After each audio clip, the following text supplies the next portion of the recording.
السلام علیکم ورحمۃ اللہ وبرکاتہ۔ سورۃ الاعراف آیت نمبر 55۔ اعوذ باللہ السمیع العلیم من الشیطان الرجیم من حمزہ ونفخہ ونفثہ۔ ادعو، تم پکارو، ربکم، اپنے رب کو، تضرعا، عاجزی کے ساتھ، و خفیہ، اور آہستگی کے ساتھ، انہو، بے شک وہ، لا یحب، نہیں پسند کرتا، المعتدین، حد سے بڑھنے والوں کو، ولا تفسدوا، اور نہ تم فساد کرو، فی میں الارض، زمین، بعد اصلاحہا، اس کی اصلاح کے بعد، وادعوہ، اور تم اسے پکارو، خوفا، خوف کے ساتھ، وطمعا، اور امید کے ساتھ، ان بے شک رحمت اللہ، اللہ کی رحمت، قریب، قریب ہے، من سے، المحسنین، احسان کرنے والے۔ ادعو ربکم تضرعا وخفیہ، تم اپنے رب کو پکارو عاجزی کے ساتھ اور آہستگی کے ساتھ، انہ لا یحب المعتدین، بے شک وہ حد سے بڑھنے والوں کو پسند نہیں کرتا، ولا تفسدوا فی الارض بعد اصلاحہا وادعوہ خوفا وطمعا، اور تم زمین میں اس کی اصلاح کے بعد فساد نہ کرو اور تم اسے پکارو خوف اور امید کے ساتھ، ان رحمت اللہ قریب من المحسنین، بے شک اللہ کی رحمت احسان کرنے والوں کے قریب ہے۔ پہلی آیت مبارکہ میں اللہ تعالیٰ نے مانگنے کے، دعا کرنے کے آداب سکھائے، دو کا ذکر کیا۔ پہلی چیز، اللہ کو پکارو تضرعا، عاجزی کے ساتھ،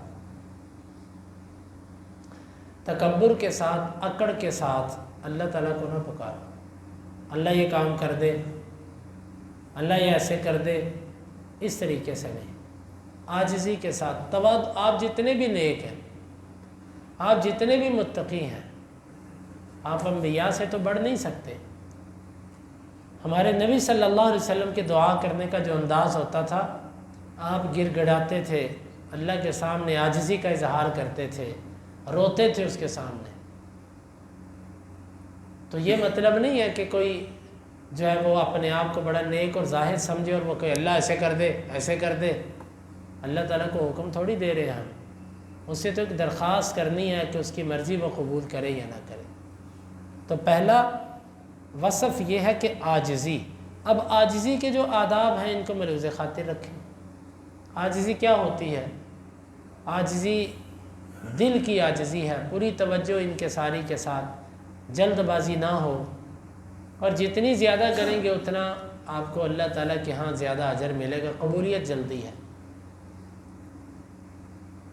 کچھ چیزیں دعا کے آداب میں سے بھی ہیں، ہر وقت ضروری نہیں کہ وہ ہو، مثلا ہاتھ اٹھانا دعا کے آداب میں سے، لیکن اس کے بغیر بھی دعا ہو سکتی ہے۔ اسی طرح قبلے کی طرف رخ کرنا آداب میں سے ہے، لیکن اس کے بغیر بھی ہو سکتا ہے۔ جتنا آپ دعا میں اہتمام کریں گے، جب مانگیں گے اللہ تعالیٰ سے، اصل اس میں سب سے بڑی چیز اللہ پر یقین ہوتا ہے۔ آپ یقین مانیں، میں اللہ تعالیٰ نے جو بات ذہن میں ڈالی ہے وہ یہ ہے کہ آپ کسی بھی دعا کو جب یقین سے کریں گے تو وہ آپ کو فائدہ دے گی۔ ہمارا اکثر آیتوں پر یقین نہیں ہے، اور جس بندے کا یقین بن جاتا ہے نا، وہ اللہ تعالیٰ اس سے ضرورت پوری کر دیتا ہے۔ مثلا ایک بندہ کہتا ہے مجھے یہ آیت پڑھنے سے یہ میری مصیبت ٹل گئی، مجھے جب بھی پریشانی آتی میں یہ وظیفہ پڑھتا ہوں۔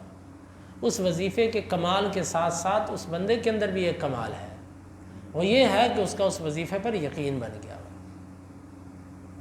اللہ تعالیٰ پر جب یقین بن جاتا ہے تو پھر آپ بسم اللہ پڑھ کر بھی پھونکیں گے تو آپ کی بسم اللہ بھی وہ اثر کرے گی جو دنیا کی کوئی گولی نہیں کر سکتی، دنیا کی دوائی اثر نہیں کر سکتی۔ تو پہلی چیز تو عاجزی ہونی چاہیے، اور دوسری خفیہ، چیخ چیخ کے اللہ کو نہ پکارو، آہستگی کے ساتھ۔ خفیہ کے اندر ایک تو چھپ کر دعا کرنا، تنہائیوں کے اندر، خلوتوں کے اندر، تاریکیوں کے اندر دعائیں کرنا، اور دوسرا خفیہ کے اندر یہ ہے کہ آہستگی کے ساتھ اونچی اونچی نہیں، تاکہ کسی کو پتہ نہ چلے۔ یہ دو آداب یہاں پر دعاؤں کے ذکر کیے۔ انہ لا یحب المعتدین، جو حد سے بڑھ جائے وہ اس کو پسند نہیں کرتا۔ دعا کے اندر حد سے بڑھنا کیا ہوتا ہے؟ دعا کے اندر حد سے بڑھنا، اس کی مختلف صورتیں ہیں۔ مثال کے طور پہ حدیث کے اندر آتا ہے کہ ایک صحابی، ان کا بیٹا اللہ تعالیٰ سے یوں دعا مانگ رہا تھا، اللہ میں سفید رنگ کا محل چاہتا ہوں اور جنت کی دائیں جانب چاہتا ہوں۔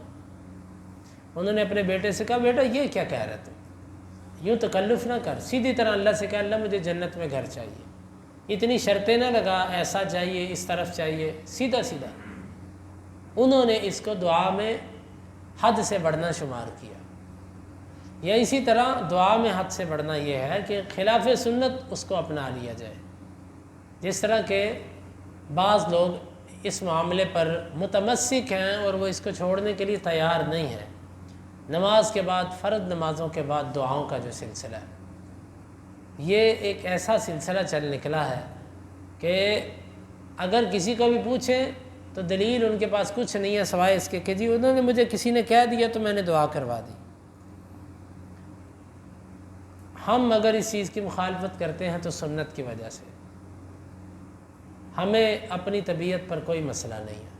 سنت کے خلاف ایک عمل اللہ کے نبی سے نہیں ملتا، ایک طریقہ اللہ کے نبی سے نہیں ملتا، اس میں دائیں بائیں کی آئیں بائیں شائیں کر کے اس کو کرنا، یہی تو حدیث سے انحراف کی صورتیں ہوتی ہیں، یہیں سے بدعات پیدا ہوتی ہیں، یہیں سے خرافات جنم لیتی ہیں۔ تو یہ حد سے بڑھنا یہی ہے کہ بات بات پہ، مثلا کوئی فوت ہو گیا، فوتگی کے بعد ادھر جو جاتا ہے جی دعا کریں جی اس کے لیے۔ اب کیا یہ اللہ کے نبی صلی اللہ علیہ وسلم سے طریقہ ثابت ہے؟ یہ حد سے بڑھنا ہے۔ یا نکاح کے بعد کی جو تقریب ہوتی ہے، نکاح کے بعد نکاح ہو گیا اب دعا کرو، اللہ کے نبی صلی اللہ علیہ وسلم کیا دعا دیا کرتے تھے؟ بارک اللہ لک و بارک علیک و جمع بینکما بخیر، وہاں پر ہاتھ اٹھاؤ جی دعا کرو جی۔ اسی طرح کوئی مجلس ہے، کوئی علم کی مجلس، کوئی پروگرام، کوئی جلسہ، کوئی کانفرنس، وہ ختم ہوتی ہے جی اختتامی دعائیہ کلمات کے لیے فلاں بزرگوں کو بلایا گیا، فلاں ہستی کو بلایا گیا دعائیہ کلمات کے لیے۔ اللہ کے نبی صلی اللہ علیہ وسلم نے کتنے درس دیے، کتنے دفعہ آپ صحابہ کرام کی تربیتی مجلسیں کرتے تھے، کسی مجلس پہ آپ کا یہ طریقہ رہا ہے؟ آپ نے ہمیں یہ کہا کفارہ مجلس کی دعا ہے، سبحانک اللہم ربنا و بحمدک اشہد ان لا الہ الا انت استغفرک و اتوب الیک۔ یہ اللہ کے نبی صلی اللہ علیہ وسلم کا کفارہ مجلس کیا طریقہ تھا۔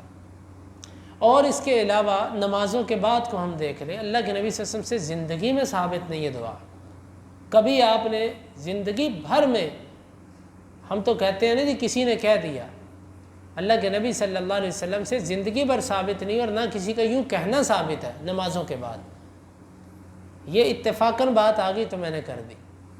یہ معتدین کے اندر آتا ہے، حد سے بڑھنے کے اندر آتا ہے کہ نبی کریم صلی اللہ علیہ وسلم نے جو طریقے، اور یہ یاد رکھیے جہاں پر بدعت آتی ہے وہاں سے سنت اٹھتی ہے۔